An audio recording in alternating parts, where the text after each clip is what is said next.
I mean, it's less of a podcast and more real life conversations with Sidney Castillo. Look. Taylor, we in Texas. Hey, welcome to another episode of My Cup is Full, special edition. I'm near my hometown of Fort Worth. I'm in Arlington, Texas. Shout out to my boy Dante Beard and the Tap In Podcast Studios for allowing me to use this studio for this episode. I appreciate y'all for listening, man. The number's growing. The number's growing. We had over 11,000 subscribers.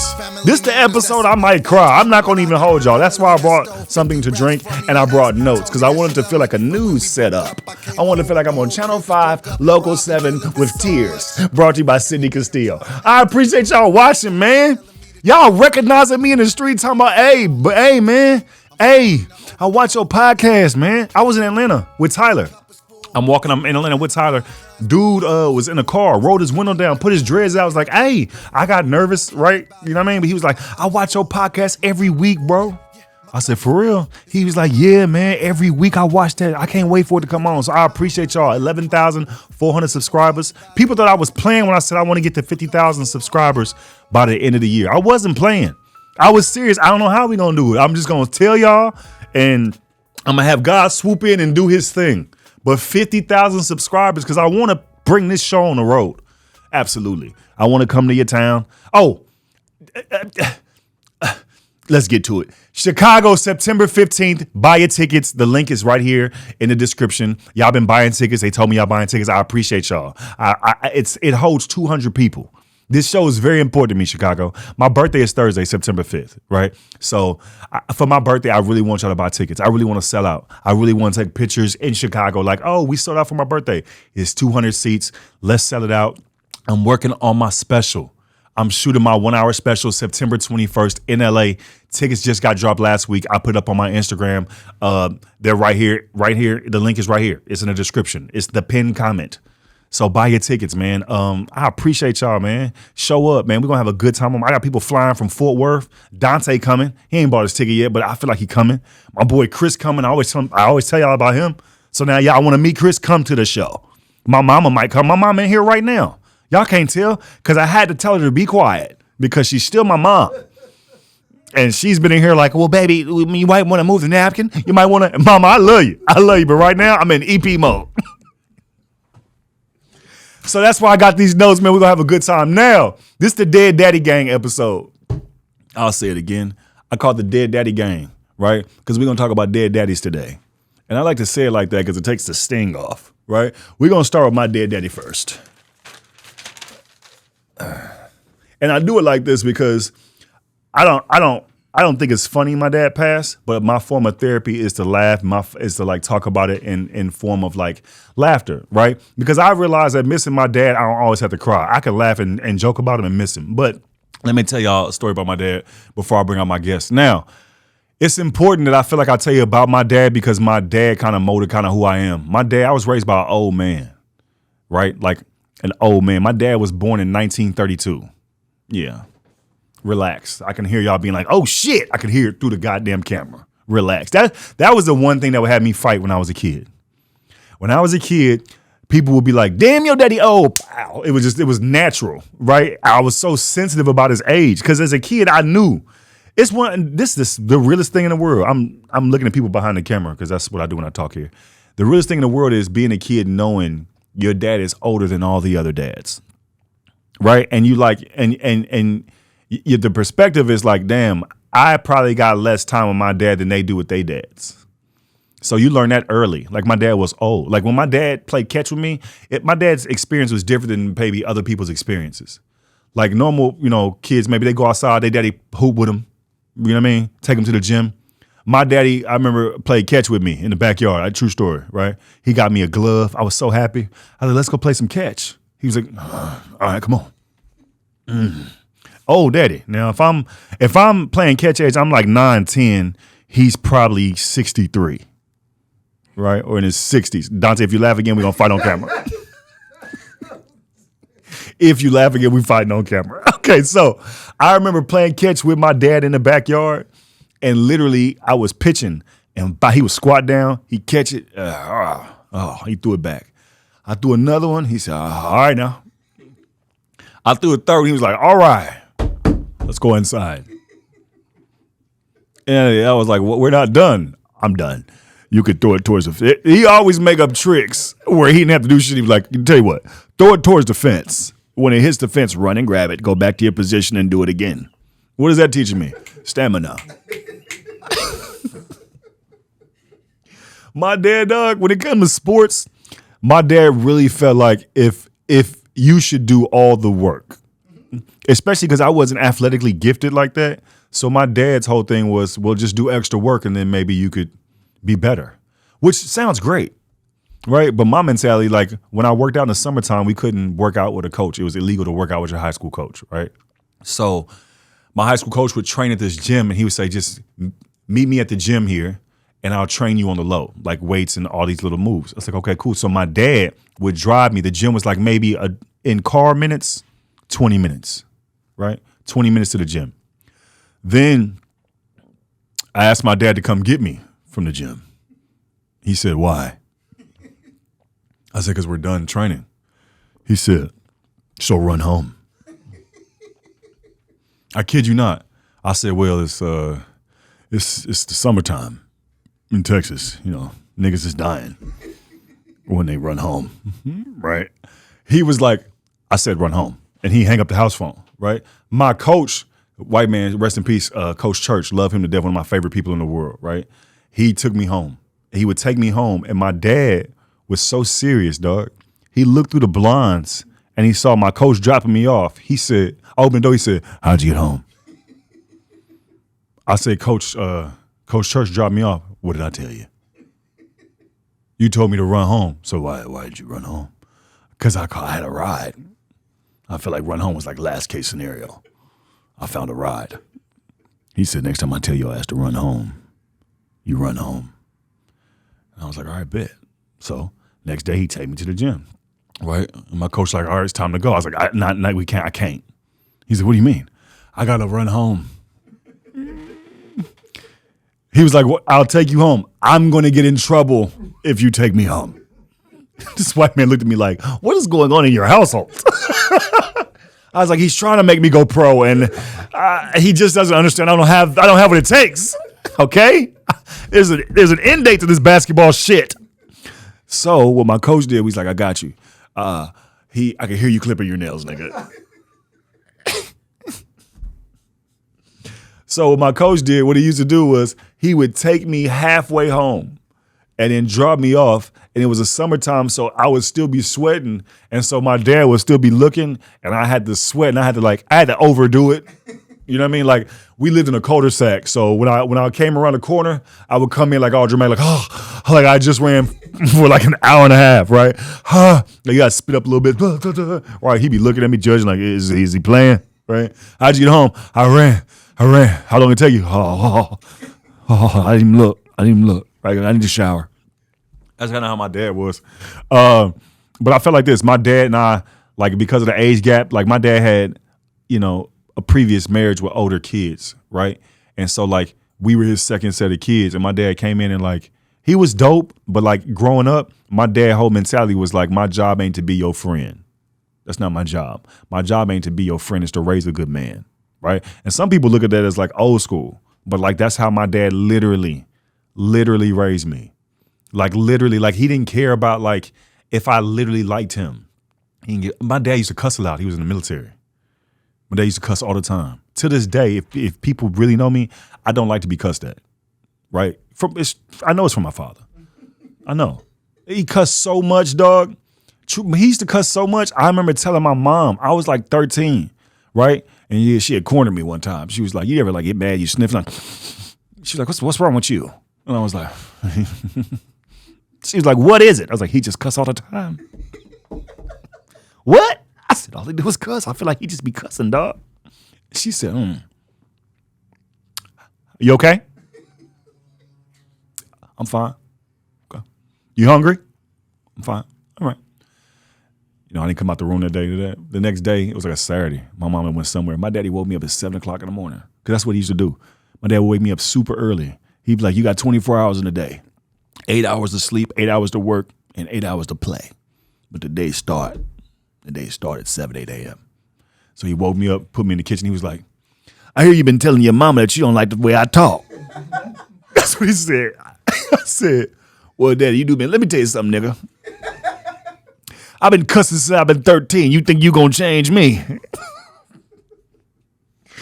Dog, so then I got older, man. I remember like really getting into it with him in my 20s, like 27 years old, you know what I mean? And I used to be like, dog. And he used to be like, stop worrying about how I say it and listen to what I'm saying, which is toxic. It's very toxic, right?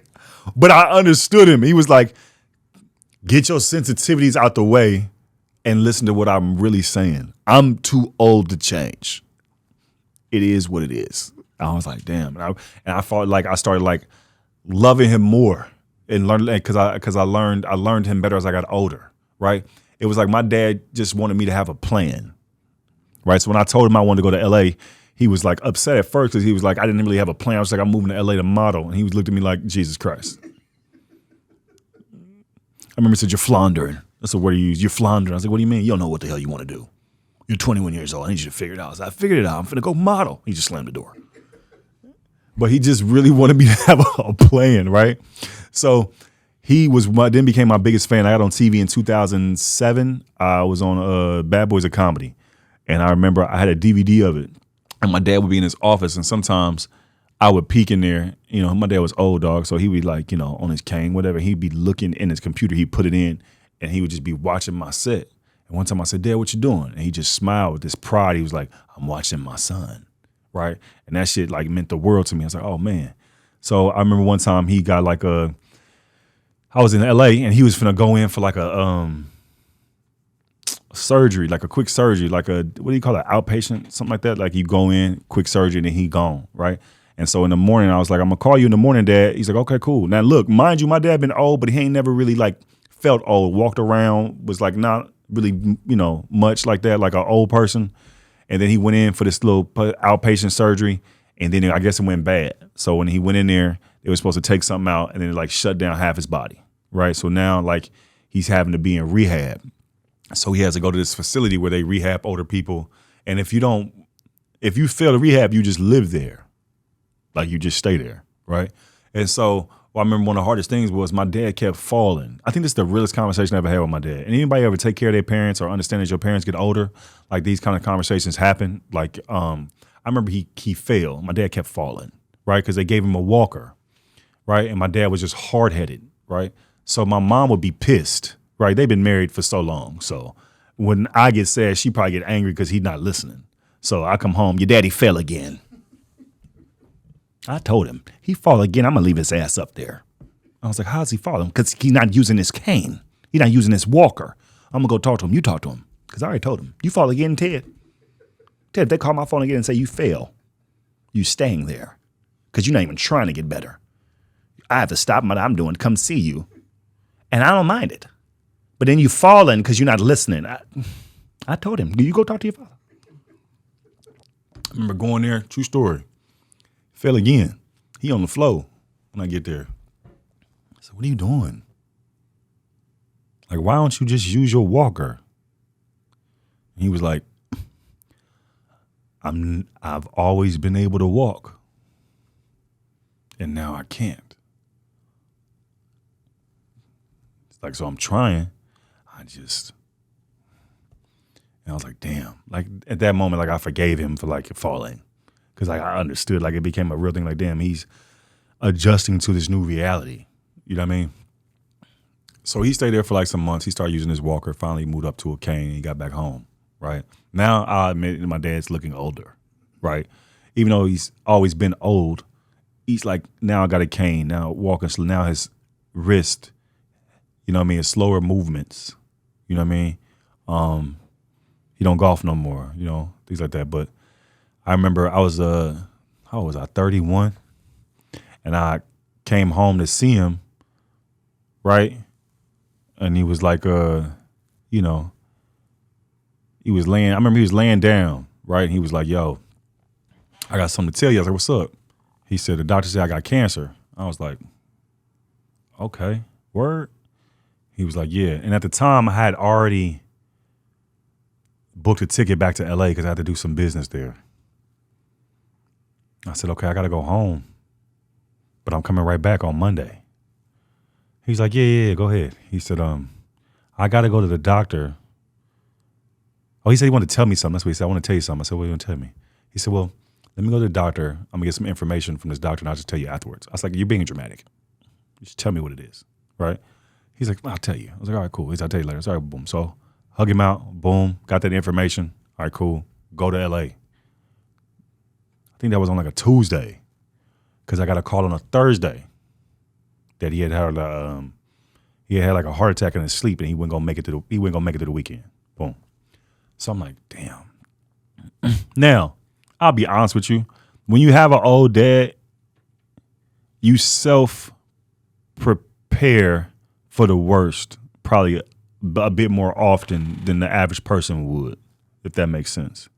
Like you try to shield yourself from pain you know is probably going to come sooner than your friends because your dad is older. So when my dad died, well, first before he died, when I found out the news, I was like, damn. I remember being in my house like I just left this dude. And it's like that plane ride back. It's like you crying the whole plane ride. Everybody know when you're on a plane late at night and you see somebody going through it, somebody died, right? Because you're trying to sleep, but you just, and I'm not crying hard, but I'm like, you know what I mean? Go home, you know. And listen, my dad was in the military, which was funny because he used to always try to get me to go to the military. You shouldn't go to the military. I was in the war. My dad was in the Korean War. Yeah, the Korean War. And my dad used to always be like, you should go to the army. You should go to the military. You should go to the military. That's what they make you a man, go to the military. And my mama couldn't stand that. You know, the military people used to call the house. They used to always be in the high schools like, see it. My dad was like, talk to him, right? My mama was like, hey, cut that military shit out. He ain't going. He was like, I went. I remember we was driving, dog. We was driving in Fort Worth. He was like, the military makes a good this, the military makes a good man. She said, oh, shit, Ted, you was in there for 3 years. You be telling these stories like you retired military. You was in and you was out. Talking this hot shit like you was captain. He was so hot. Yeah, you didn't go. So when you're in military and you pass away, they give you a military style funeral, right? And I didn't know what that was. Somebody told me, dog. They was like, so what's gonna happen is you gonna cry. I was like, man, I'm done crying. I've been crying for so long, dog. He was like, no, my dad was in the military. Here's what's gonna happen. They're gonna bring your dad a folded American flag in a case. Then they're gonna go play a song, and then you're gonna go, all right, Ray, Alice. And then they're going to start firing off rounds. Pow! Ah, pow! Yeah! He said, by the second shot, tears are going to come down your face. I was like, you dramatic. No, I'm not. My boy Carlos buries my dad. It's my best friend, and he's a pastor. Like, he's there with me, right? My brother's there at the time, right? And Carlos is like, reading from the Bible. It's not, it's me, my mama. It's like 4 niggas there, right? And he's reading from the Bible, you know the words, He gonna be good, nigga. He gonna be good, nigga. Like, they be reading the same scripture when somebody die. Like, ash to ashes, dust to dust, nigga's gone, the nigga's gone. So he does that. He reads the words. And they go, right! And I was like, all right! They did it. Cow! And I was like, they did it again. I looked at my brother. I was like, I ain't gonna make it, dog. Cow, dog, I'll tell you, tears. I feel like I was at war. I was like, it might have been 3 years, but he was a hero. Like, my dad is buried in this huge, military site now. And I go see him, bro. I mean, when I can, I'll be trying to go see him. But then it's tricky. To each his own. I be feeling like I used to feel guilty when I come home and didn't go to the gravesite. Then somebody says something so real. They're like, the nigga's not there. I said, what? All my friends kind of like me. He's not at the gravesite. That's for people. He's in heaven or he's in hell. I was like, well, my dad was in heaven. Well, then that's where he is, but he's not at the gravesite. So don't feel guilty if you don't go. Because I see people camp up out there. They be talking to the grave, right? And my dad used to always go to his parents' grave and clean it off, right? I told my mom, well, dog, I ain't gonna hold you. This is funny. When my dad died, I was going through so many emotions, dog. I would cry. I remember telling my mom, I was like when I die, I want to be buried next to my daddy. She's like, shut up, boy. I'm the only person who can be buried next to your daddy. I'm his wife. It ain't gonna be just a bunch of plots out there, Sydney. But that's how it was. Anyway, I tell this story about my father, and I'm laughing and I'm joking because to me that's how you deal with like pain. For me, that's me. That's how I deal with it. Over time, I've found out that telling it in these kind of ways and expressing it in these kind of ways help are therapeutic. Do I still miss my dad? Absolutely. You know what I mean? Absolutely. I miss perspectives. Right? My dad was older. I miss perspectives. You know what I mean? I miss calling him like, hey, somebody broke up my place. Or I would be like, hey, dad, da-da-da-da. Like, and just hearing his perspective. You know, I miss that. You know what I mean? I do. But, you know, I realize as you get older, things happen. Right? And I feel like that's what I said on one episode. It's like, I was like, look, dog, I was heartbroken. I think when my dad died was the first time I ever had my heart broken. I think I told you this. I was like, and this is, listen, I realized what I'm about to say. The women gonna eat me up in the comments, and that's fine. I'm just being honest, right? In my 20s, I wasn't the best guy, right? I used to, be in the street, cheat, lie.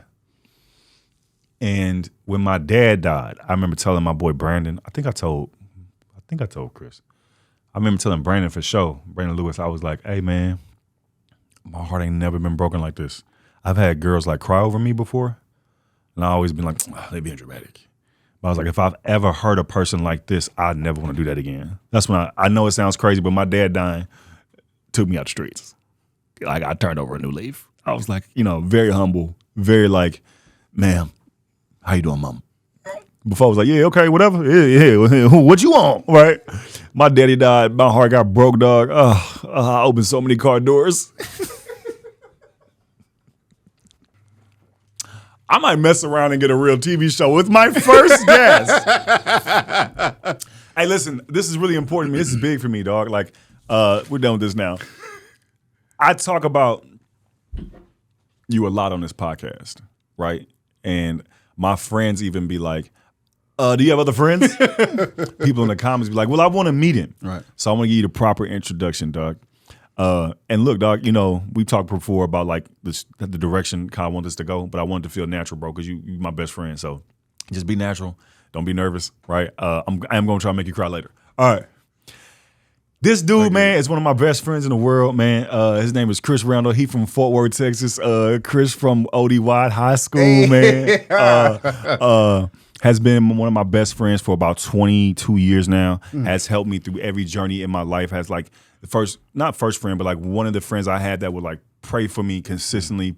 I always make sure my head is in a good space, and like has listened to me through my ups and my downs. Has never wavered in his friendship and his loyalty to me. And I appreciate you. And thank you for coming on the podcast. So, ladies and gentlemen, please get up for my boy Chris. Listen, man, I'm nervous, but I'm not nervous in a way like this is crazy. I watched the podcast. So this is dope. I appreciate you having me. Well, you know why you're here, man. My daddy did, your daddy did. Let's get into it. Dead Daddy Gang. Dead Daddy That's Gang. what it is. So listen, DDG means Dead Daddy Gang. I came up with it. I was like, your daddy dead. Mine dead too, right? Dead Daddy Gang. Yeah. And so before we get into that, I want to see like how I met Chris, right? So I was 20 years old. Yeah. I was 20 years old and I was in an acting class, right? I was in John Robert Powers, right? And a lot of people like, that's a scam. It probably is, but it helped me. And so somebody was like, do you want to do this play? And I was like, I've always been kind of who I am. I was like, a play. Well, all right, I don't care, cool. So I go down there. I don't really know nobody, right? Chris is there. Other people are there. And I remember not really talking to a lot of people. And then I remember it was like a dead time in the play. And at this time, Alicia Keys was hot at the time. At least I Keep on Falling, right? Yep. And there was a piano in the back, and I just out of nowhere to break the silence, I just said, dun, dun, dun. I said, I keep on falling. Out of nowhere, Chris died laughing. Dog, it was one of the funniest things I'd ever heard. It was silent. And to hear this in the distance, dog, I was like, who is this guy? Me and Chris ended up like, what's your name, bro? He's like, Chris. Like, man, my name's Sid. Like, and it was the first you were the first person that wanted to pursue something I wanted to pursue outside of basketball. Exactly. Right? So you wanted to pursue acting and you was so into it. I was like, oh, bet, buddy, cool. Right? Yeah. I think, we talked in the parking lot. This is going to sound mad ridiculous, but we talked in the parking lot for like an hour that night. It was longer than that. Yeah, it was like just 3 hours. I was you the first. I was like, damn, so you dream? Because it's Fort Worth. Yeah. It's Fort Worth, and it's not a lot of people that you can talk to that want to do something outside of Fort Worth. Go to California to be on TV, like that's for. So same thing. When I talked to you, I was like, I don't know nobody that's trying to do this. So whatever he knows, I wanna know what this old man knows. Chris thought I was old as hell. I was like, Chris said, "Sir." Okay, yes. I said, trying to learn. said, what? He was like, sir, so I hear you're in acting class. Like you at John Moore Powers? And I was like, can you just yeah. He was like, any help information, anything you have. I said, all right, man. He said, son, he's like, how old are you? I was like, 20. He was like, 20? I said, oh, nigga, you my age. You my age. I was like, how old you was? I thought you was old as hell. I thought you was up there. Right, so Chris is, one of my first friends is like, from like, okay, boom. Like, we want to pursue action together. All right, cool. I tell Chris, like, here's the plan, dog. You know what I mean? At the time, I had did an ITT Tech commercial.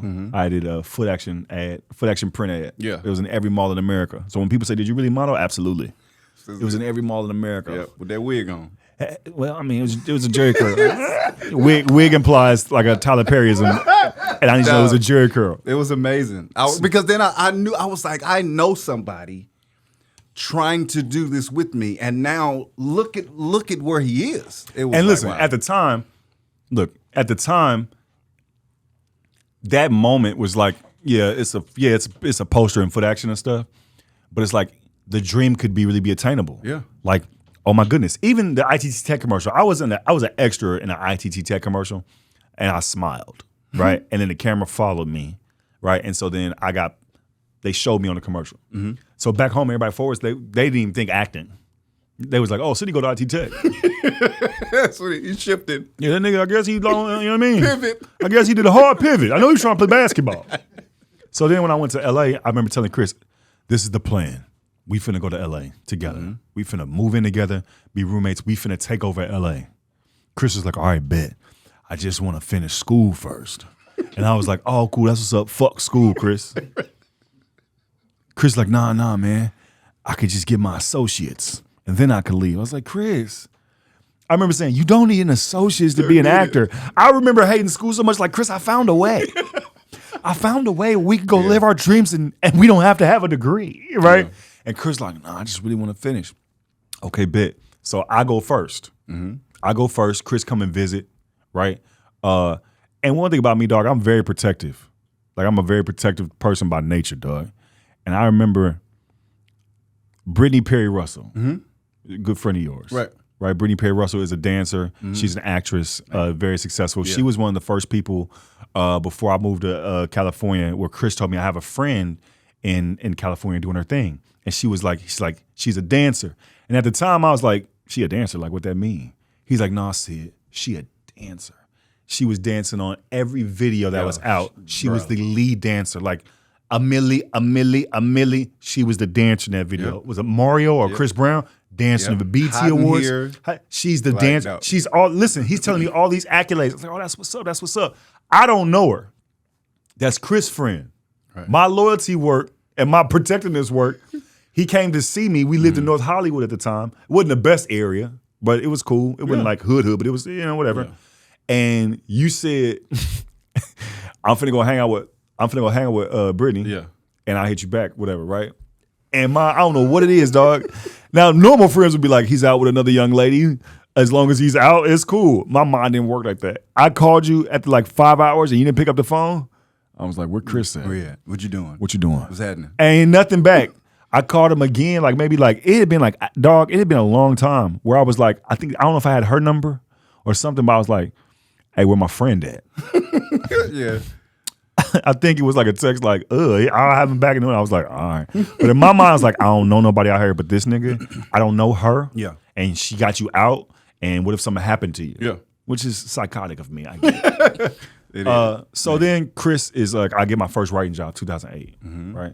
Super happy for me. And I tell Chris, hey, man, 26 years old. Yeah. Right? I was like, hell date. I'm finna write, right? Now, Chris at the time is dating someone. Okay. Right? You're dating someone, and Chris is a virgin at the time, right? Are you comfortable? Right? Internet, the whole world. The whole world. Yeah. We was like 25, right? 20. Yeah. 20. Yeah. Okay, so Chris, like, I'm a virgin. Like, all right, cool. So then Chris called me one day. He's like, Sid, what's up? I need to talk to you. I had sex last night. I was like, congratulations, nigga. No, God was watching me. He was like, no, this is bad. I was like, did you wear a condom? And he was like, no, because I didn't plan on having sex. I said, oh, well, go get a condom. Dante, I said, go get a condom. Chris goes, no, Sydney, because I made a mistake. I'm not having sex till I'm married. And so if I go purchase a condom, then I'm intending to mess up again, and I'm not going to do that again. I said, Chris, you just had your first taste of vagina. Without a condom, you're going back. You're going to do that again. Back. You're going again. It's the best thing you've ever experienced. Chris, I've fought the best fights. You're gonna lose this one. You're going to lose. He's like, no, Sydney. I got a plan with God. Now Chris has always been like God. Like, all right, man, all right. Godspeed. Godspeed. Chris called me again. Maybe like 3 weeks later. What's up? I had sex again. That's good, man. Did you wear a condom? I told you before. I don't wear condoms because I don't plan. I said, hey, this plan getting stupid. This plan getting stupid, Chris. I need you to start wearing protection. He was like, but then I'm going to be planning to fornicate, and that's not what I'm trying to do. True story, right? Yeah, no, true story. Because I was, bro, when you talking about naive? I was naive. You really love God. No, but it's still naive because here's the thing. If you're going to, let's talk about the guy thing. If you're going to disobey, it sounds weird, but disobey responsibly. Be responsible about your, it was things like that where I'm like, that means this. And you're like, no, it just means you're protecting yourself in case I wasn't there. Yeah. I wasn't there like that. Dog, I just remember being like, bro, wear a condom. Right. And I remember you looking at me being like, no. Yeah. If I buy the condom, then I'm planning to mess up. I was like, okay. So then we talk about this all the time. This I remember like it was yesterday, dog. Okay. I'm heading to work at Hell Date, and you remember in Burbank, Barham, right? And then so you go up Barham and you got to go over the 101, and you got to make a left on Cahuenga to go into Hollywood. So I'm approaching that light at Cahuenga, and Chris calls me. And we've been friends so long now. I say like 5-6 years we've been friends. Okay. Well, like I know him. You know what I mean? I know him. Chris calls me and he's like, hey, what's up, man? I said, what's up? I need to talk to you. And he got quiet. I said, she pregnant? Yeah, man. And I said, well, you're going to be a great daddy. You're going to be a great father, man. It's not the end of the world. You're going to be a great dad. I love you, right? And don't trip, right? You're going to be a great dad. I got to go to work. I'm going to call you back. Hung up the phone, slammed my steering wheel. This nigga won't listen. Okay, now here's the thing. He just won't listen. Now we finna bring a baby into this. Because you won't. I came to work. Hey, Sydney. Fuck, hey, Sydney. I'm about to be a uncle when I'm not supposed to be because he won't. Dog, and I knew it. When we got off the phone, I was like, this nigga is pissed. And not just because I knew what went on in your head was like, he fucking up the plan. He fucked it up. And here's the dope part to me. You were so supportive in that moment. You didn't say none of that. You was like, everything you just said. Cool. Hey, man, it's now you can still live your dreams. It's just harder now. Like that was the conversation, but I gotta go. And I was like, my nigga is upset. and he didn't say anything. And I will always remember that because you. Now, I told you later, it was years later that I know how you felt. And you was like, I mean, listen, we did kind of write it out. We did have it, mapped out and, but. Because you got to remember, like, the story about, I talked about this on an episode where old girl got pregnant because I wasn't having sex. Yes. So my sacrifice was sex. Yes. So I knew in my mind what it took just to get to California. Let's not fuck up. And you were so into God. Like when I first moved to LA, I had a chain. Like we went purposely and we went off Brian Irvin and he got me a Bible. Chris, like, you finna move to LA? Yeah, come on. We finna get you a brand new Bible. And I got me a box chain. I got me a white gold box chain with a cross on it, right? And I said, Chris, I ain't gonna never take this off. What? Dog, I don't remember that at all. That's I got crazy. a box chain with a cross, and you got me. I remember we went to the Bible. We got a Bible, and you was like, "You about to go?" Chris, listen, Chris is so into God, but he also he could have been born in 1932 as well. Chris like, "You about to embark on California? There's a lot of demons and a lot of devil out there. I want you to go prepared. I've written some scripture." I want you to read it in your dark times. Chris had a plan for me, dog. Don't hold the laughing. It's okay. You can laugh. You can laugh. Chris had a real plan. He was like, I want you to pray. I want you to go outside and when the moon at 7:00 say, Jesus, is that you? And I want you to talk to him. Like that was Chris, dog. Had my Bible, I remember I got a tattoo. Chris like, what are we doing? I was like, yo, it's the Bible verse. All right. One thing Chris gonna hold me down is my relationship with Christ, dog. Chris is always gonna be like, oh. I already know it. Go for it. Go ahead. Listen, all right, so this is funny, dog. So I had a time in my journey, dog, where I was like, I think it was in my 20s. This is before my daddy died. I believe it was before my daddy died. It could have been after. I don't remember. But I told Chris in confidence, I said, dog, I'm trying not to have sex. I think I'm trying to just focus, dog. I feel like I'm getting distracted by sex. So I'm really trying to have sex. He was like, okay. Now at the time, Chris was in Texas, but I convinced his wife and we all talked as a unit and he was able to come to California to pursue his dream. You know what I mean? Because he felt like he had the kids. He never really got to move to LA, but they had put back some money. It was doing great. And he was like, hey, I'm gonna go to LA for a few months and just, cool. Hooked him with a commercial agent. Chris books a national commercial, right? National Velveeta. This is back when Chris had hair. He had dreads. He had dreads. He was dancing in the commercial. I was so happy, dog. I was so happy, dog. I was on the road. I just started getting on the road, and I remember Chris started auditioning. I just started on the road, and so he goes to the audition, right? He goes, Sid, I got a call back.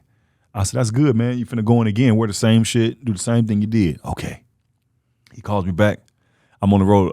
I'm on a veil. What does that mean? No, I said I'm on a veil. He was like, great. I said, no, I'm asking, what is that? I don't know what that is. So for those who don't know, a veil is when it's down to 3 people. Yeah. They want to know your availability for the commercial, right? I told him, I said, you on a veil. That means you close. You're down 3 people. Now look, I think I was doing something on the road. Hey, you almost got this. I'm gonna call you back. I love you. Boom. I booked it. I was like, that's what I'm talking about. It was fast. Because remember, it was fast, yes, bro. when you're on a veil, you'll know in the next 48 hours. Yeah. So super happy for Chris. Boom, boom, boom. Get back home. I'm driving Chris to the commercial, right? I don't know how we ended up almost late. We both set our alarms. I slept through. I'm apologizing and happy, I'm sorry, it's your first commercial, bye. But he ends up booking his commercial. Yeah. All right, so Chris, super Christian, always praying for me. I always make sure my Christ life is on 100. So he's in California. He's staying with me, and this young lady at the time, many moons ago, she was like, I want you to come over, right? And I was like, to do what?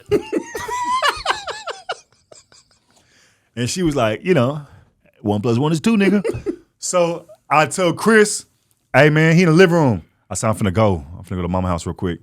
I'll be back tonight. Chris was like, I thought you weren't having sex, Sydney. I said, what? You asked me to hold you accountable, and you said that one of the things you were struggling with was just not having sex. So, you said you wanted to focus on your relationship with God, and, do you think this is going to benefit that? I said, Chris, Who the hell you talking right to? now, I don't know who the hell you talking to. I'm finna go have sex, and I'll be back. He said, all right, man, just remember, Jesus loves you. And you said, Chris would do you like that. Chris would be like, No. Chris would be like, all right, do your thing, but Jesus loves you. So while you stroking in and out, Jesus gonna be right there. He gonna be looking at you doing your stroke. Literally, I swear to God, I go into the car. I go in my car, right? Chris is inside.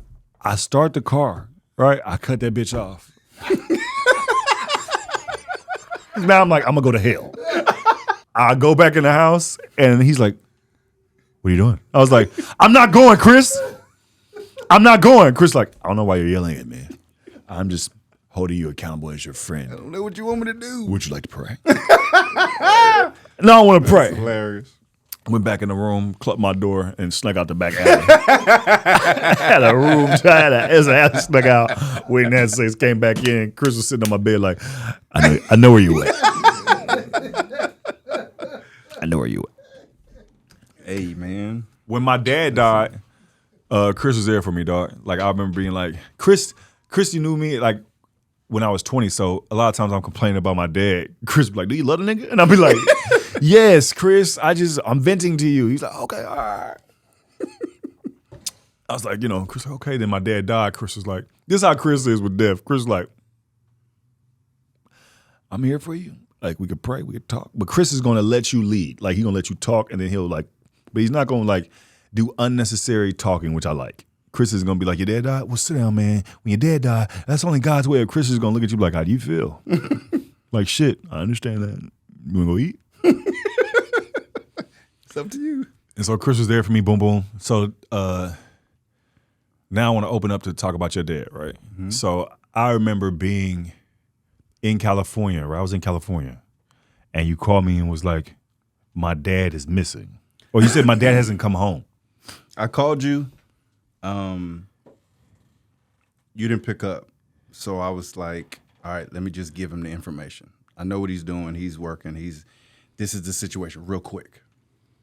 So you call back immediately. And you was like, hey. Tell me detail for detail. That's how my audience likes it. What did you say in the text? Here we go. So my Dante, mom, we can hear you moving the chair. my mom calls me and says, hey, this is Sunday. This is July 31st, 2016. I'm nervous because I don't know where your dad is. July 31st, 2016. 2016. Okay? Derek, July 30th, 2017. Keep going. So- Jesus, go, dog. I'm nervous because I don't know where your dad is. They had just purchased a house, and my dad was a contractor, so he was remodeling. Side note, I want to big up your daddy before you get into this. Yeah.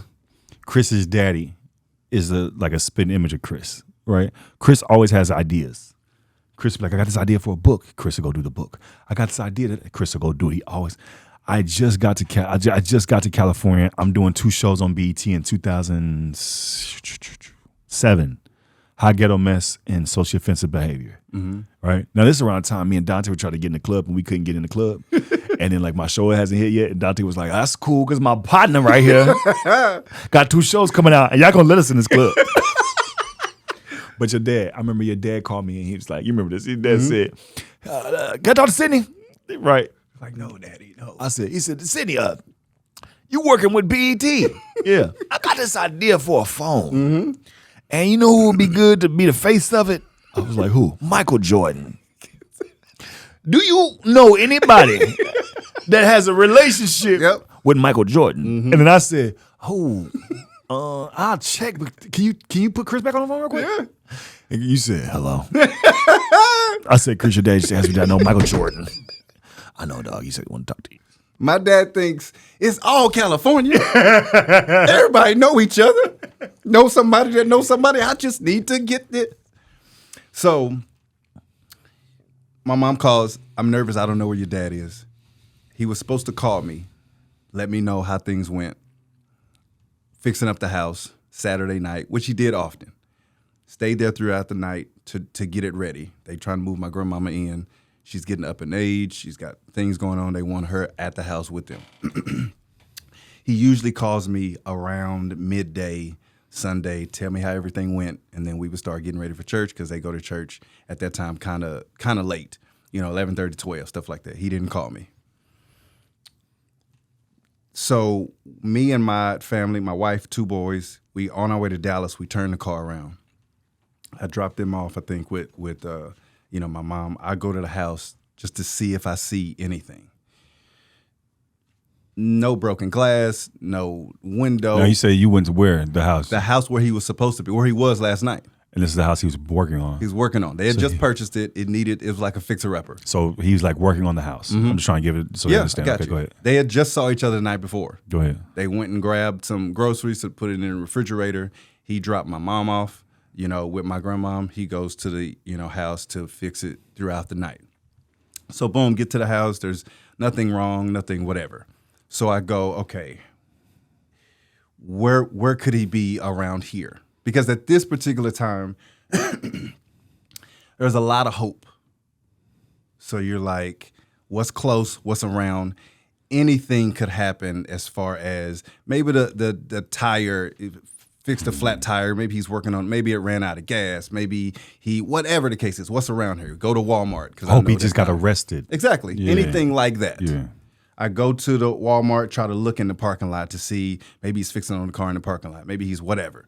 So I don't see anything. And I'm like, all right, what do I do now?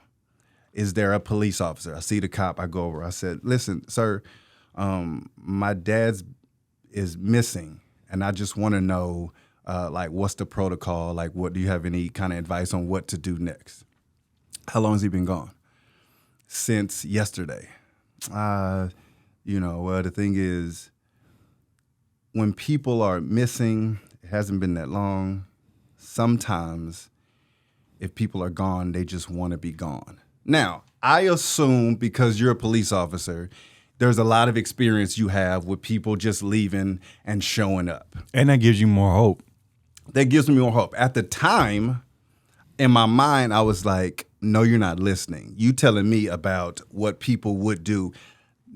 That might be true for your experience. But in this situation, not this guy. This guy don't just leave because he want to be gone. Something is wrong. I said, what do I do? He said, well, you can't file a missing persons report until 48 hours. It's not the truth. You can file a missing persons report whenever you want to. The person be gone for an hour. You can file the report. Usually they might not go into action until 48 hours. So I try to do the things, again, that's close by to go figure out what could have happened. I didn't get any type of information, and that, which was the next day, August 1st, is where we get the police involved, and we have a detective, and now it's look for dad mode. You want me to keep going? Yeah. What you mean? Yeah. I know this story. I'm listening to you, like just reliving it, but for the audience, detail by detail, and what's best for you. I already told you this. If you uncomfortable, stop. No, I'm good. I'm good. Yeah. So that starts the process of us just trying to now go out distant wherever he was missing. Now let's keep going out. We go to pawn shops, Home Depot. That was my dad's favorite place, Home Depot. He would just get lost in there. I thought you were finna say his favorite place was the pawn shop. I was like, God. But that too, because he would get tools. He ain't got to pay full price at Home Depot. He would go to Home Depot to be like, what's it full price? Cool, I'm finna go to this pawn shop, see if they got it for cheaper. So we're looking at pawn shops. We got flyers. We're passing out flyers in the neighborhood. I remember you told me. I'm going door to door in the neighborhood. I'm going to pawn shops. Have you seen this guy? We looked for either tools or like information to say he could have bought this tool. He could have bought this tool. Just something in the house that we can use for clues. I'm giving out information on the local news. So I'm doing, interviews with Channel 4. Listen, to stop you, that's when, to me, I got officially nervous. Yeah. When you said, we on the news. I said, you on the news? He was like, yeah. And I think you sent me the segment. Mm-hmm. And that's when I was like. So people that I know see it. A lot of other people are trying to help by, I know this guy. I remember you told me about a guy that you knew that was in, the military.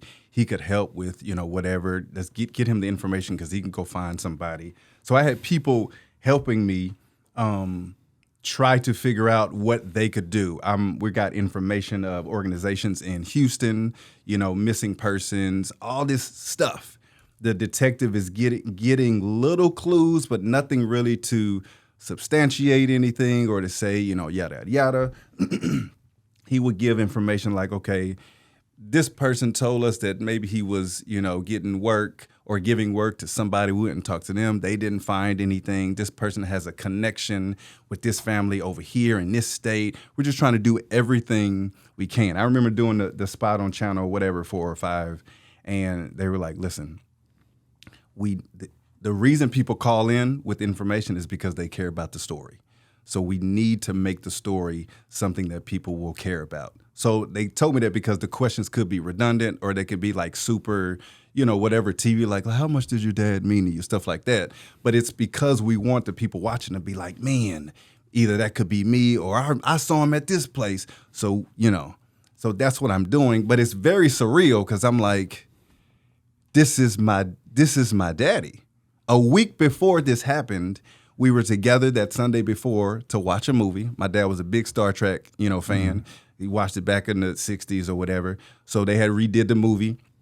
So I was like, Dad, you need to come watch this movie because the third one is about to come out in like 2 weeks and we need to go see it. That was the last time I saw my dad. We watched the movie. They came over after church. Boom, I love you. Him and my mom, left. That was the last time, I saw him. So we doing all of this. So for 6 months, which is August 2016 to February 2017, he was missing. The detective would call, hey, I need you to go down in this, location. I need you to give a DNA sample. So it's like a cheek swab and, whatever. The reason I need you to do that is because we found a body. This the one in the river? We found a body in the Trinity River in Fort Worth. We can't identify it. Your DNA. I remember you called me. You say, Sydney, we think we may have found my dad. Yeah. I was like, where's the Trinity River? The river. It's like, okay. Yeah. He's like, yeah. I remember being like, okay, well, we found him. Yeah. Because the hard part is because we don't know anything, me and my family, we can't grieve either way. We're like in the middle of the grieving process. We can't grieve because we know that he's dead, and there's not really hope of him being alive because there's no evidence. So I don't know what to do. So all I can do is continue to do this stuff, but all throughout this process, I'm still a husband, I'm still a father, I still got to go to work because I'm a substitute teacher at the time, and the only thing I knew for sure in the beginning of it was I cannot let this eat me up. And I can't hold it inside because this is too much. This is a lot. So I have to, in my own way, whenever possible, talk about it. So I would go and it's a 7th grade math class. Hey guys, we're gonna get to the math. My daddy did. It's a worksheet, but how's everybody else doing? Are you good? Are you good? I want you to be okay because it's hard to go through stuff and then try to come to school and do math. So I'm just trying to find a way, really, to talk about what I'm going through so it won't be such a heavy load that I'm holding and then trying to say, well, listen, A squared plus B squared, you okay? I'm fine. A squared. I'm trying to do something, so I can still go through the process. So I'm doing all of those, things. And every now and then, detective will call. What kind of car? He had the information. This is the license plate. So towards somewhere in the middle, or somewhere towards the end, they were like, all right, we got a hit on the vehicle. Because at this particular time, he was driving some sort of, I don't know, Honda Toyota. I forgot the name of the car. But they still haven't found the vehicle because that was missing from the house. There's no foul play. His vehicle. His vehicle, okay. The car that he was driving, right, hasn't been recovered. So we got a hit. Now, the hit is in New Orleans. It was on a traffic cam going into the city. We have no idea from there. Does your dad have any connection with New Orleans? I was like, the only connection he has was when Katrina happened. He went to New Orleans for like 3 years off and on to help with the rebuild. So he was back and forth. That's the only type of, we ain't got no family there. We ain't got no friends there. That's all we got. They don't have any footage of the vehicle leaving the city. They just got it going. So all these bits and pieces that are not connecting, and we just like, okay. So we in the middle. Now, as this is 6 months, remember I told you in the beginning, hope is high. Anywhere. My dad could have got hit in the head and lost his memory, and he could be in the hospital without identification. They don't know who he is. Hope. Hope is dropping every month. Every month. Because I'm like, 2 weeks missing. Okay. 2 months? I don't know what to do with that. God, I don't know how to pray anymore. My family would come to the house either for prayer or for food or for whatever, and I would say, can somebody else pray? Because I prayed up until this point. I don't know what else to say now, and I'm probably not going to be good in the prayer anyway because I'm just going to be crying the whole time. So somebody else, pray. I would appreciate it. So it's difficult, but I'm trying to make it through. We get to February, and the detective calls and says, I need to meet with you, and I need to meet with your family. What time is good for you guys? I hung up the phone, and I was like, this don't sound good. If you found them, tell me you found them. There's no need for secrecy. This is not good. So we get to the place, I think it's my grandmother's house. And he said, got a hit in New Orleans. So that made me check New Orleans PD information to see if they found anything, whatever. They said, yes, we got, a body or something, however he explained it. And he said, I checked it against the information you gave me. Now, I don't want to pause you, Go but ahead. the way they look for your fathers through dental records, right? Dental and DNA. Go ahead. Dental and DNA. So he said, when we checked your DNA with the bodies that they had, it was a match. And he starts to go into what the procedure is now. I said, what happened? He said, would you like to know? I said, yeah. I turned to my mom and my sister. Are y'all okay? And they were like, yeah, we want to know. Now, I could tell this is probably the first time he's ever done something like this, because this is the first time you get a picture of The officer, the detective. detective. This is the first time you understand TV cops. It's not like real life cops. On TV, somebody go missing, they get the team in. People looking for fingerprints. They got the scanners. You got everybody patting stuff down. They got blue lights out looking. They looking in the window. The bullet came in. It was a 73-degree angle over to the east. They checking over there. That's not real life. This man alone had at least 25 cases by himself. Like, they're understaffed. So he's juggling all of this information. And I could tell it seemed like this is the first time he's ever had to deliver some news like this. Because as he's reading it to me, he's about to break as well. He said, we found New Orleans PD, found the body in a dumpster. They tried to dispose of the body. It was blunt force trauma to the head. He was bound, and they tried to dispose of the body by setting it on fire. Now, murder is hard enough. My dad being gone is hard enough. To this day, the worst part of that is how he died. They could have told me he got hit by a car. They could have said it was a freak accident. It could have been an illness. All of that would have been easier to handle than you tied my daddy up. You kill him with whatever you killed him, and then you tried to set him on fire?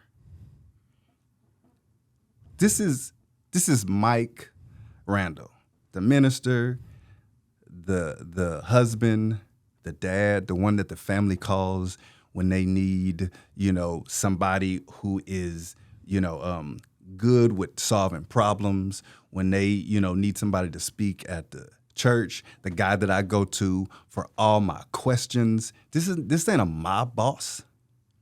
This ain't a drug kingpin who just, talked to the wrong guy one too many times. That is the hardest part, and will always be the hardest part, is to know that it wasn't peaceful. He was probably really scared. Who knows what he thought before, he died. He was taken. I don't know if he was in the back, tied up. I have no idea. And to know that's how he left, that is wild to me. Not this guy. Anybody else, not this guy. So it was a wild situation. I think it was I understood prayer differently, or I understand prayer differently after. I always, as a Christian, hear people say, "Are you going through rough times? I'm gonna be praying for you." And sometimes it feels like that's all you're gonna do. You're not gonna do anything else. Like, I'm good. But after this situation, prayer is one of the best thing you can do for somebody. You can go to God on somebody else's behalf. Because if I don't think about that, then the thought is, because I'm such a positive guy, I made it through that. No. And I believe I'm pretty positive. You most positive nigga I know. But I cannot put that on me, that I made it through 6 months of not knowing where my dad is because I read a book. No. I had people praying for me. I still went to work. I tried to do the best that I could at home. To my boys are 16 and 13 now. At the time, they were like 5 and 8. Prayer is wild that I'm still able to move around. Like, that's crazy. That's wild to me. Dog, I didn't lose. Listen, I didn't lose my dad like that, right? So my pain is pain, but it's different. When you lost your dad, dog, we had our conversations, Mm-hmm.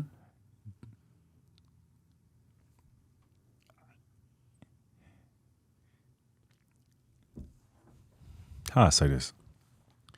The type of faith you displayed and how much you love God and how much you was going to allow him to be in control is something that when I was a kid, I thought only old people did or understood. Like, old people always be like, Jesus, Jesus, Jesus, Jesus. Like, my grandma used to always be like, Jesus, Jesus. But as a kid, you think maybe you get to that level when you're older. You've lived enough life where you just give everything to God. You know what I mean? Mm-hmm. Since I known you, you've been like that. And I felt like this going to rock him, right? And it may have rocked you in a way, but like from outside looking in, like I've always looked up to the way you handled that situation because like you never wavered in like your faith and you never went to a mindset of like murder. I want to kill that nigga. I want to do all these things, like a revengeful thing. I remember me and you talking and you know what I mean? And I was like, bro. And you was just like, I'm going to let God handle it. You know what I mean? I can't.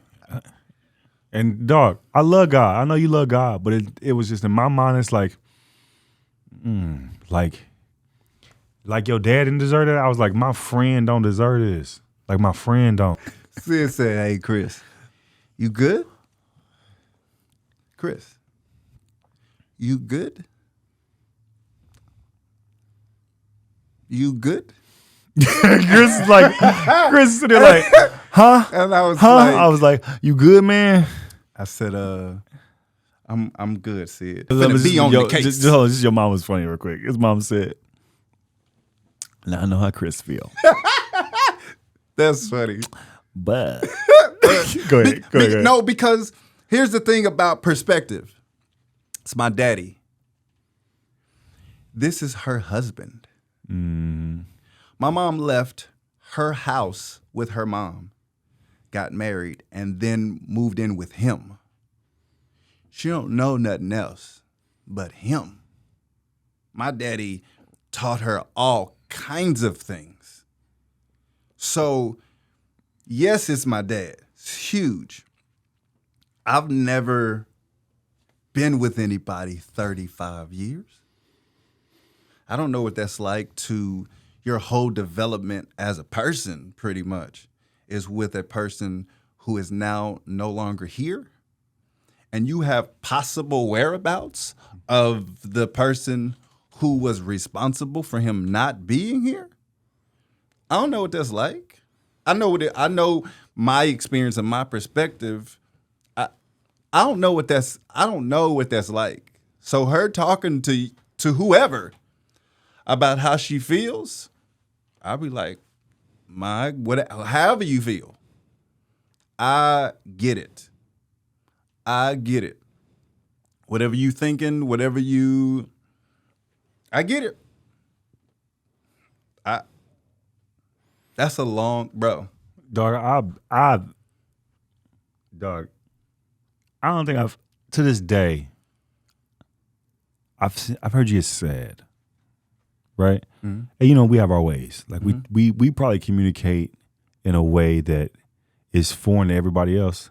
It's like a relationship. Mm-hmm. Don't nobody else get it. But like, I'll call you or FaceTime you. I'm like, you good? And you be like, yeah. I'm like, uh-oh, dead daddy day. He was telling us, is it a dead daddy thing? Is it the day? Did he die today? And you was like, no, nigga, but. There's so many things, bro. Here, okay, boom. So more of the story. So my boys are 5 and 8. So I only have 2 kids. I have 2 boys. 2016. So whatever. 2018. Me and Kamika are trying to have another baby. 2018. I know this story. Talk to the camera, nigga. She has complications with the pregnancy. Mm-hmm. It's an ectopic pregnancy. Ectopic means Ectopic means like it's a difficult procedure to get in there because of the baby, the fertilized egg, is in the wrong position in the body. Okay, so through that situation, one of her fallopian tubes, they removed it. Mm-hmm. So she's left with one ovary on one side and no tube, and on the other side, no ovary but a tube. So basically, ovary over here, tube over here. Mm-hmm. The doctor says it's pretty much impossible for y'all to have kids now. I mean, you can do like maybe IVF or whatever, yada yada, but like naturally, it's not going to be. Yeah. So of course, we bummed out. Yeah. I'm gonna be honest. Kamika's more bummed out than me. You like, I got 2. I got 2 boys. I'm good. I'm not really planning nothing. But she's, bummed out. She wanted to try for a girl. So from 2018 through whenever, we live in life. So you leave it in like, can't nothing happen. You going? The pandemic happens. Sometime during, I don't know, the middle of the year of the pandemic, 2020, she wakes me up with a positive pregnancy test. And I was like, them things be lying, babe. Go back to sleep. Go get it. Yeah, go take another test. She took another test. She said it's positive. I said, babe, I need you to stop getting pregnancy tests from Dollar General.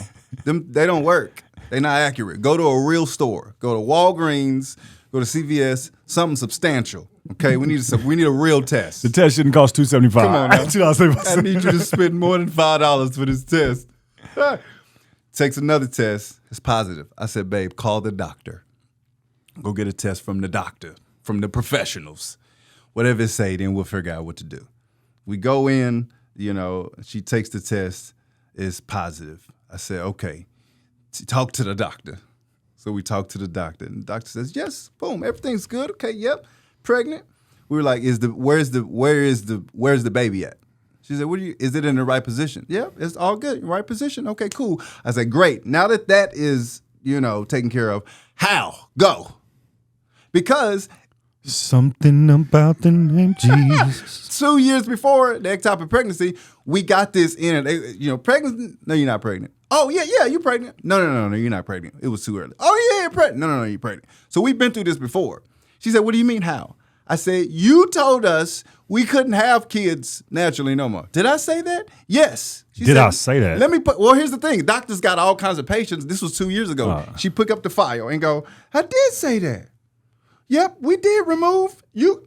She closed it. She said, I have no idea. A miracle? I don't know. Something about the name. Good. So boom, she's pregnant. They say the due date is somewhere in February. We're like, oh, okay, cool. I'll tell you why that matters later. Cool, February. Then we get closer. She was like, all right. I'm not going to look at you during part of this story. I'm not going to cry my own podcast. The due date is February 7th. Because it's going to be a C-section, we schedule C-sections a week before the due date. So, boom, the due date is going to be February 1st. We said, what did you say? What day was that again? She said February 1st. We just look at each other and smile because February 1st is my daddy's birthday. God's so dramatic. God's. Remember you told me, I said, God being dramatic now. You said, bro, if this baby is born on February 1st, you got the most dramatic daughter I've ever seen in my life. So I tell that story because here's the thing. It's a beautiful story. But when you're talking about missing somebody, it's not like their picture. You like, oh, I missed them. It's so random. You will buy a Coke, and then a thing in your mind will go bing, and you will remember when last time you had Coke with the person. You're like, this was random, So it's the way that God has given me peace or given me these things throughout this situation to be like, hey, I know this is rough, but remember this. That's why you and I handle it so differently, because it's not like we only call each other when it's like, well, I'm sad because this is the date or we do, but we also call, you'll be like, hey, I just remember something my daddy did that was funny. My daddy ordered a pizza. Oh. Tell a pizza story. My dad was old, so my dad, when you old, you operate on principality. Principle. You know what I mean? Principality is a word. I was trying to help you, bro. Is principality the wrong? Yes, I'm trying to help you. So principality and so that right there didn't make sense. He operated on principalities. No, principles. Principles. In the comment section right now, is it principalities or is it principles? I'm trying to help you. My daddy operated on principles and principalities. So one time, back in the day, you ordered pizza, right? Mm-hmm. And when you ordered pizza, they come in and they deliver the pizza on the counter. It was part of the service. That's crazy. Right? And so they start getting robbed in Fort Worth, right? Go figure. So I know people like Fort Worth. I was like, okay. Right. It could go down. So anyway, my dad didn't comprehend that. Right. My dad, I pay for service, complete the service. That's my dad. I remember this white man came to the door. And my dad, you think I got a deep voice. He was deep voice military. And he didn't look intimidating, but he the type that's like, oh, he got a pistol on him. Right? He too old to fight. Right. So he opened the door. He said, how you doing? He said, how you doing, sir? I have your pizzas. Your total would be $25.49. He said, yeah, do me a favor and put the pizzas on the counter for me. He said, oh, I'm sorry, sir. We're not allowed to come in the house anymore. But I'll just take your payment right here. He said, take those 2 pizzas and put them on the counter for me, please. Oh, sir, unfortunately, I said, well, keep the goddamn pizza. And he slammed the door, nigga, and we didn't eat, right? So I was like, Dad, no. He was like, I paid the motherfucker a price for a service. Then the motherfucker gonna tell me he not gonna complete the service. So we don't have to order from Domino's no more. Call Pizza Hut. Because I operate on. Pizza Hut come back in 45 minutes. Pizza Hut, different employee. How you doing? Your total is going to be $25.46. Yeah, do me a favor and put the pizza on the counter for me. Sir, bow. Now he mad. And now I gotta order the pizza on the low. Mm-hmm. I gotta order myself, meet the nigga outside to pay him, and then bring the pizza in.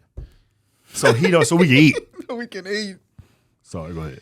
No, bro. I think when you talk about dead daddies, the reason when my dad died, I immediately, because I went through the same type of thing where my dad was in the military. I was gonna get to that. Go. So this is how I found out his dad was in the military. He said, you know, Sidney, I said, my daddy buried at this, you know, site. He had been with me to the grave site, you know, and I'm going through, all shit. He hit me, he's like, my daddy's gonna be in the same site. I said, nah, how your daddy gonna be in the same site? Just for military niggas. He was like, no offense to your daddy, but he can't be here. If he ain't shoot a nigga. He said he was in the military. I said, your dad was in the military? He said, yeah. I said, say word. He said, yeah. Now, your dad died in 2016, right? Uh-huh. My dad died in 2011, right? Mm-hmm. But that's 5 years removed. But you could tell my mindset is still in a grieving state. Mm-hmm. Because I'm at the funeral site and I see my dad, I see his grave, and I call Chris like, where your daddy at? This is how we talk, and his daddy dead. Like, where your daddy at? He's gonna say, do you know what plot he in? Find out where I'm here now. Yeah. He was like, yes, such and such. Now his daddy's at a spot where they're making they're making him. He's gonna move him here or something. Yeah. They gotta prepare it. Now all of that. It's a landscaper there, right? Old black dude. He like cleaning lawn. I find his daddy grave, right? I say, yo, hey, my man.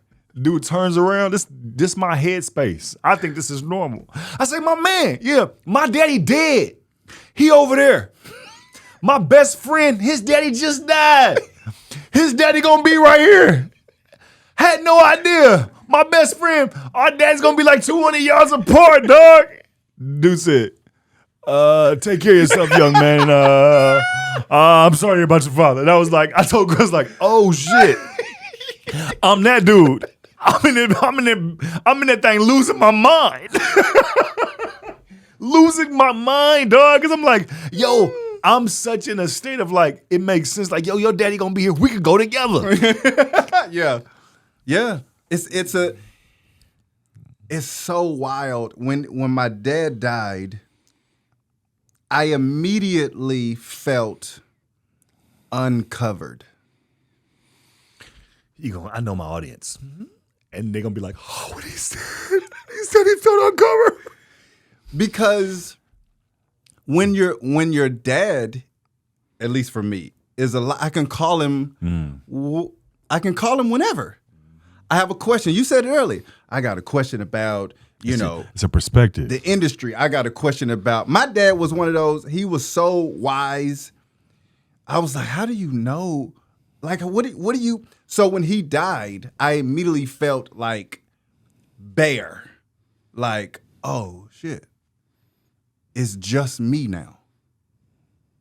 Like mistakes, or if I don't know about this, I gotta figure it out. To some people, that's like manhood, and this nigga know I need to call him. Your dad sometimes, like before therapy, you got your dad.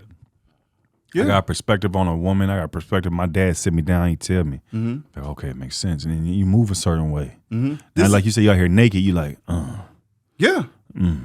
Because the thing about it is, this is why fathers are so important. This is why men, a father in your life is important, because men, especially for men need affirming and support from another man. Your mom is your mom. She's going to give you encouragement and support, but it's different when you have it from your dad. It's the validation from a man like, you know what I'm going through. You know what life is going to be like. You know this, that, and the third. So I'm looking to you. How do you feel about this? How do you feel? I'm going to California, Dad. And the thing is, there are going to be some roles that I'm going to play that aren't me. Are you okay with that? Like, this was a real conversation I had when I got to California. I don't know what's going to happen, but I know I'm not going to be playing Chris.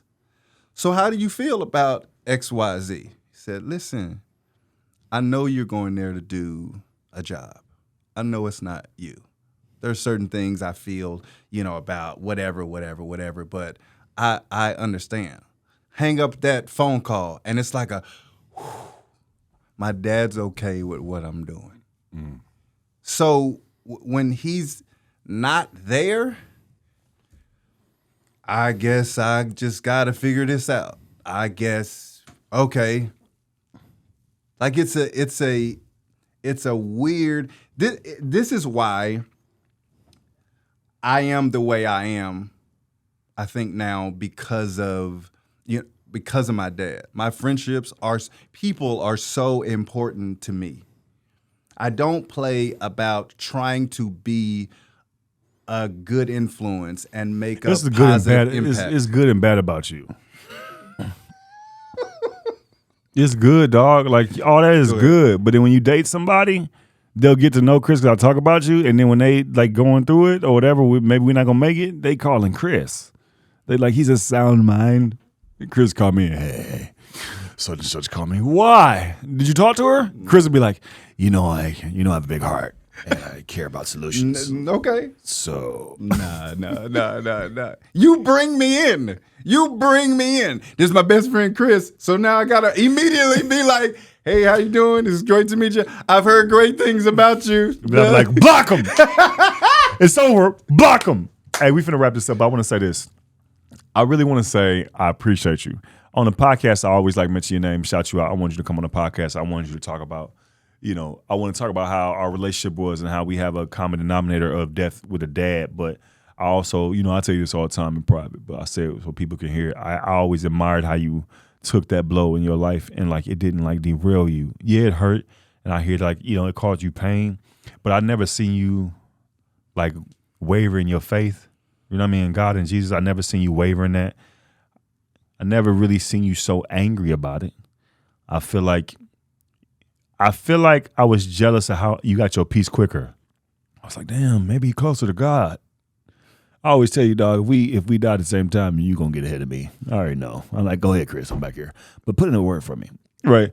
Like I always admired how you handled that. I admire how you like handle situations and like how you deal with me as a friend. Like I appreciate you.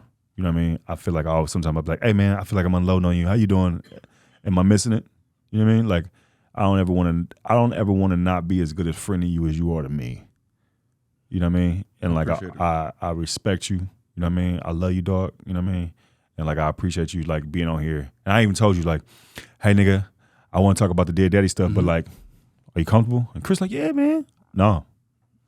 Everything. Yeah. Trinity River. Yeah. All right. Missing? Yeah, I got you. It's part of it. And even in this moment, you ain't break. You know what I mean? So like I just always respected you, dog, on how you handled that and like admired how you handled that. Now sometimes I wish I had the same type of I want to say not say relationship with God, but like just I wish sometimes I was in tune as much as you were because I feel like it's effective and I can tell through how you carry yourself and how you deal with things that your relationship with Christ is so good that it breathes in everything you do and how you handle things. So just as your boy, I just want to say I appreciate you and I love you. And I was trying to make you cry in that speech and it didn't happen, so I'm going to try again. Here's the thing, man. I appreciate you as well. And I told you this years ago, and I'm going to tell you again. I 100% believe that a part of me being here on earth is to be your friend. We're finna go. We're finna leave. No. It's not. I know it seems like a chance. Doughboy, play the music. It seems like, it was just two guys randomly in a play. No. That needed to happen.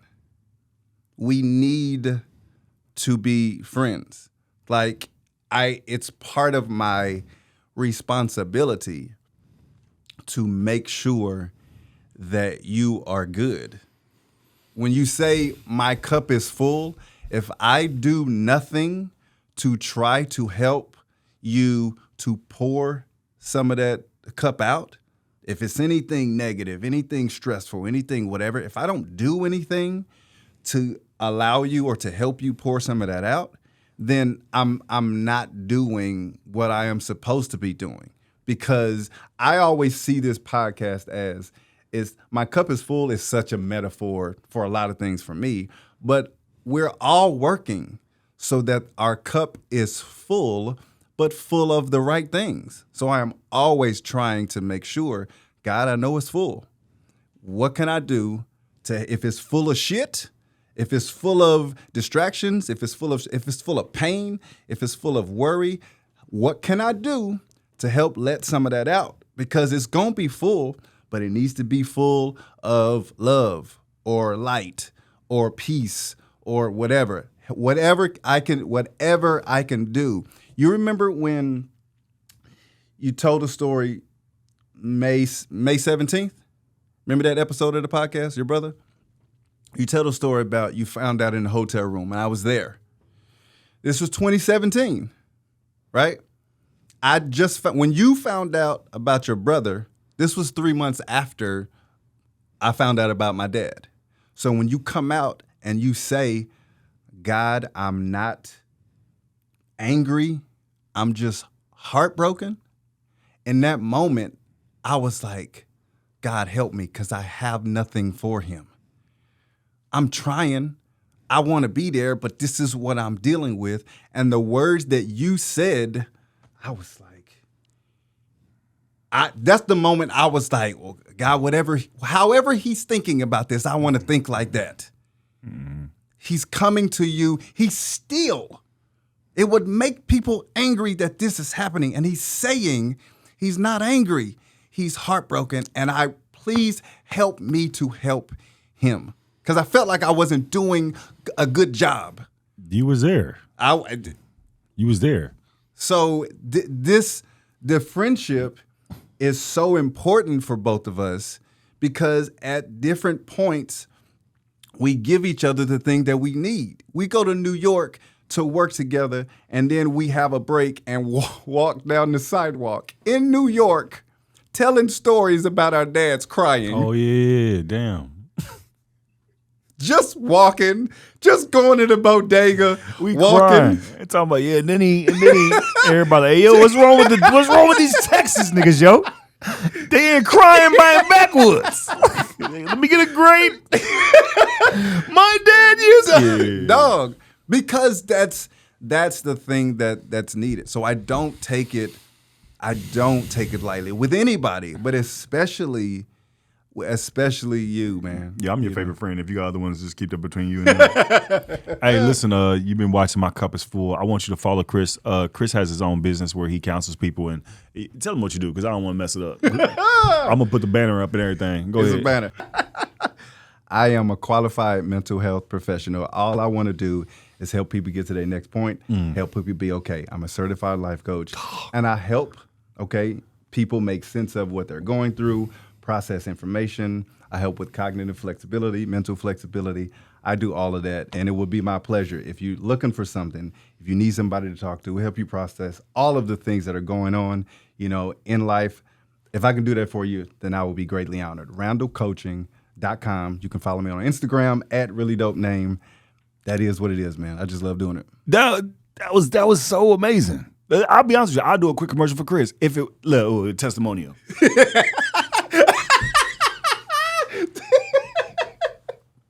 Hi, I've been counseled by Chris, and if it wasn't for Chris, I'd be in jail by now. Chris has told me to put the gun down many times. Chris said, "Don't you love Jesus?" And I said, "Yeah, Chris, but I want to take that nigga to meet him." And Chris said, "No, Sydney." So if you go through those thoughts and you need somebody to help you and be accountable, call Chris. Listen, I appreciate you. I love you. This has been a great episode. I love you, dog, for real. With that said, Chicago 9/15. Buy your tickets, please. Buy your tickets. Buy your tickets. Buy your tickets. I'm trying to sell out. I really want to come to your city, man. September 21st. If you're in LA, ticket link is in the bio. Please buy the tickets out. I would love to sell out, man. I appreciate. Listen, sincerely, real quick. I appreciate all the messages I get in my DMs. I read every single one of them. If you think, oh, he just liking it, he don't care. I care about every single one of them. So I appreciate everybody that watches this show. I appreciate everybody that shares this, and not to be funny, I appreciate every man that be watching this and can relate to like being vulnerable and can relate to like going through stuff. And maybe you don't really express that. I appreciate you watching this and getting that off. You know what I mean? So I appreciate y'all. Thank y'all for watching. Thank y'all for listening. Please buy your tickets. Like, comment, and subscribe. We're trying to get to 50,000 subscribers. It's only going to happen if you help me. Like, comment, and subscribe. Like, comment, share. Tell your friend. Tell your pastor. Tell your enemy. Tell whoever. So watch this. I really believe we got something special, so I appreciate y'all, Chicago. I'll see you September 15th. My birthday, September 5th. Virgo's in the building. I don't know what that really means. I know I'm going to get some hate because that's what they do about Virgos. But September 15th, buy your tickets. September 21st, I'm there. Dallas, I can't lie to y'all. It's not in the books, but September 28th, I should be doing 2 shows in Dallas. Hey. They hit me up. It's like, hey, they love the podcast. You're blowing up. So September 28th hasn't been signed yet, but I think I'm doing it. I'll be in Dallas. I love y'all. Mom, I appreciate you being here. My mom came and wanted to watch a podcast live. You want to come on camera real quick? You don't? Will you just say hello to the people? What's your name? All right, y'all. I love y'all. Y'all been great. Good night. I mean, it's less of a podcast and more real life conversations with Sidney Castillo. Look, time is of the essence. I found out the hard way. Started a podcast cause I got a whole lot to say. Dealing with this anxiety got me moving different. Whole life I knew something was off. I knew I wasn't tripping. My pop's gone. Every day I swear I miss him. My brother gone too, and every day I miss him. Nowadays I got more questions than answers. My mom, my hero, I just watched her beat cancer. And family matters, that's a real fact, homie. But I got family that stole 50 racks from me.